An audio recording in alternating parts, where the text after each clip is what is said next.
a privilege and an honour to be a UKIP representative in local government. And I mean that genuinely and from the heart. When I first got elected, the number one thing all the other councillors said to me when they welcomed me to the council was they said, "It's brilliant to have you here, well done and welcome, but why is UKIP in local government? You've got nothing to say here. This isn't the European Union. This isn't Westminster. Why on earth is UKIP relevant?" And at the time, I explained to them all of the points about how UKIP is relevant not just in Westminster, but is very relevant in local government, and pointed out our policies which cover every area and is unique in British politics. But it was falling on deaf ears. And yesterday morning was a telling moment for me, because when I was being interviewed by BBC Radio Norfolk, and they were talking about public toilets and the crisis in local government at the moment, services shutting down, vulnerable people, old people being let down by their local councillors. The most telling thing for me on how things have changed is the interviewer at the end of quite a lengthy interview said, "If UKIP can do this in local government, why can't all the other parties?"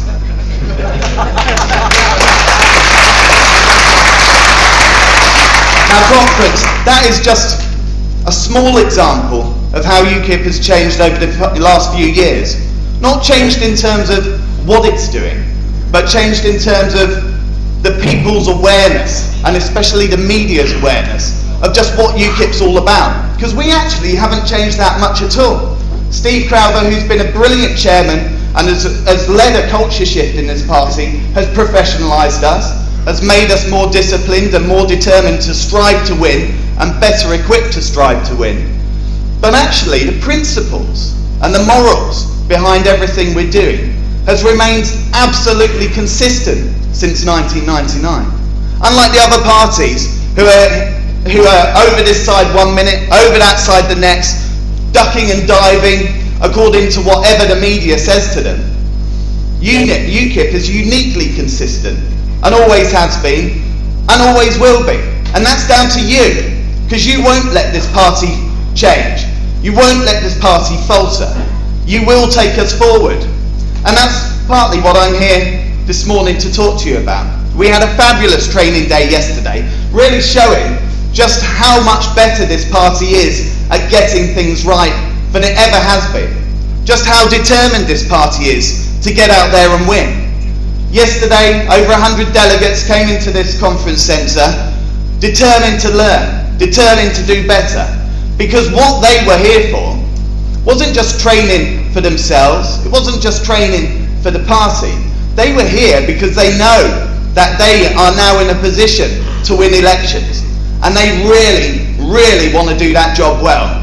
And so I thank every one of those speakers yesterday, every one of the delegates who came along to make sure that they're at their peak for this next election, and they're going to be at their peak for the next 4 years when they too are representing local communities with a UKIP badge on, and they too will be very proud and determined to do the job properly. Now, over the last few years, and especially in the last few months, in local government, we're hearing an awful lot about crisis. We're hearing an awful lot about there is no money to provide the vital services that councils provide. And I'm seeing council leaders literally panicking about how they're going to balance their books. And yet the irony is that there is actually an awful lot of money out there. There's a lot of money in councils being held at the moment. But more importantly, and this is the bit I really find frustrating, is there's council leaders out there saying they haven't got the money to pay for services, and yet their leaders in their parties are saying they do have the money to give to nuclear power states like India and China. They're saying they do have the money to give to the European Union, £50 million every single day, and yet they don't have the money to give their council leaders in their own parties to make sure that public toilets are open, to make sure that the elderly and the vulnerable are still served, to make sure that roads aren't disintegrating. It is a political choice that this is happening, and we are the only party here to stop it and to make them wake up and to make sure our communities out there are aware that there is a choice and that they do have an alternative. Now, the worst moment for me, sitting on Cambridgeshire County Council and Huntingdonshire District Council, and there are a number of councillors in this room who aren't here with UKIP, they're here with other parties, come to see what we have to say, because they too are thinking of joining and leaving the old parties that they've stood for years in many cases, because they are seeing that UKIP really does have something to offer. But one of the saddest days I've had this year is when I sat on a council, and although I'm proud to say that UKIP voted solidly against this, I'm on a council where the councillors awarded themselves a pay rise, and weeks later said they had no money to pay for services, so they're going to put up council tax to the maximum they can get away with without having to ask the people in a referendum. It beggars belief that these councils are putting their communities in this position. It beggars belief that this government is putting their councils and their communities in this position, and there is only one party that's challenging it, and that's UKIP. So we're going out there in May, and we have a very clear job to do and some very clear messages to give. You are going out there trained and equipped, and you're going out there with a manifesto that's unique, and here's a glimpse of it. This is just a draft, and it's going through NEC next week, so it is subject to change, but we are making sure that our councillors this year, and there are more councillors standing this year again than ever before, and I'm starting to sound like a broken record on that one, because year after year I come up on this stage and I'm saying exactly the same thing. We've broken the record again. We're standing in more seats than ever before. We're winning more councillors than ever before. We've got a better manifesto than we had the year before. But it's absolutely right. Year on year, because of the changes Steve Crowther's put in place in this party, we are doing better. Our results are growing. And when you look at the polls now, UKIP is neck and neck with the Liberal Democrats all over the country. And in areas of this country, we're way ahead of them.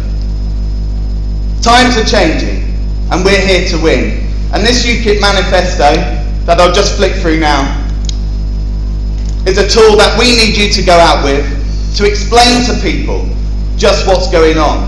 To explain to people that their council and their government does have a choice. They don't need to cut services. They don't need to put up tax at a time when people are struggling to put food on the table for their families, let alone pay the council even more money. And they do have a choice to vote UKIP and get a very clear, sound leadership that does that bit more. And again, I refer to that interview on Radio Norfolk, because what they said to me is that the other councillors, the Norwich City councillors they had on that morning, were talking about how there is no alternative. These things have got to shut down. It's all about austerity. It's all Gordon Brown's fault, and I've got a lot of agreement with them about that. But actually, the thing that was most telling, and I see it whenever I go around and visit UKIP councillors around the country, we have a culture of not standing there talking about it, but rolling up our sleeves, getting dirty, challenging, refusing to accept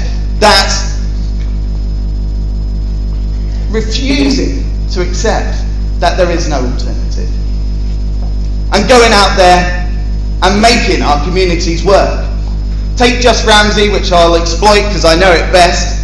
There's a community where the councillors are cleaning the public toilets to save £9,000 so they don't have to charge council tax. There's a community who opened up an indoor market to help small businesses start and grow and thrive.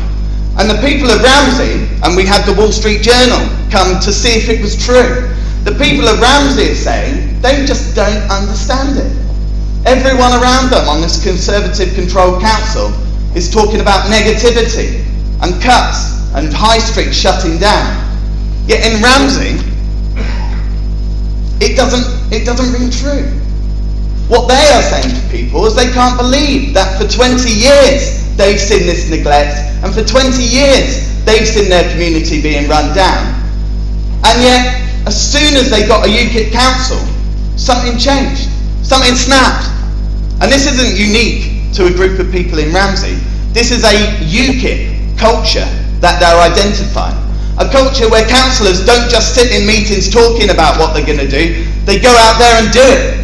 So ladies and gentlemen, I'm going to ask you to go out there and do it, use the tools that we're giving you, and make sure we send the message home, loud and clear, that UKIP is here to win.